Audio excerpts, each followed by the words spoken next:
the wife suddenly discovers that something is off about her husband's portrait. The ring on it turns out to be hollow. Curious, she presses it, and the portrait suddenly moves aside to reveal a secret room. Inside the chilling cold storage room, there are 6 strikingly lifelike female corpses. The woman is immediately stunned. Coming to her senses, she hurriedly tries to escape, only to run into her husband who has just returned home. She quickly rushes over to hug him and starts recounting her horrifying experience. However, after listening, the husband doesn't seem nervous at all. Instead, he comforts her, saying that she may have been hallucinating.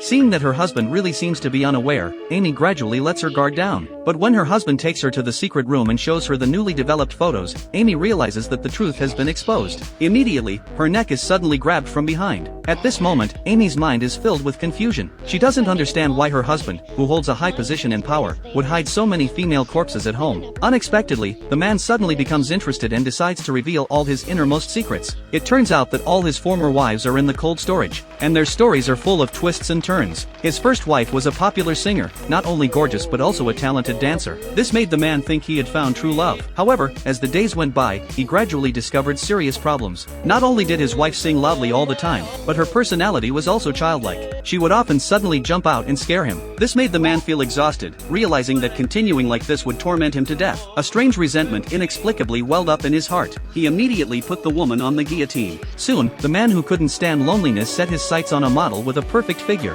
Her cold demeanor made his heart flutter. So he married the model and brought her home. At first, the woman behaved fairly normally, but the man quickly discovered that her aloofness was all an act. Not only did she become clingy, but she also couldn't provide any emotional value. Even her identity as a model was fake. Her goal was to get close to a wealthy man and marry into a rich family. This made the man instantly lose interest. However, the woman refused to give up. She secretly brought her frivolous girlfriends into the house to ask them how to subdue her husband. She thought this would win her husband's affection, but unexpectedly, the man outside the window caught them red-handed. Later, the husband entered the room and found the two of them fast asleep on the floor. So while they were unaware, he lowered the lamp and killed them both. However, the man soon fell in love with a nun from a church. She was like an angel fallen to earth, deeply attracting him. So the nun became his third wife and was brought home by the man. But after a few days, the man suddenly discovered that this wife turned out to be a fickle woman, which made him very angry. This movie is called Bluebeard. Friends who like it can go watch the original movie.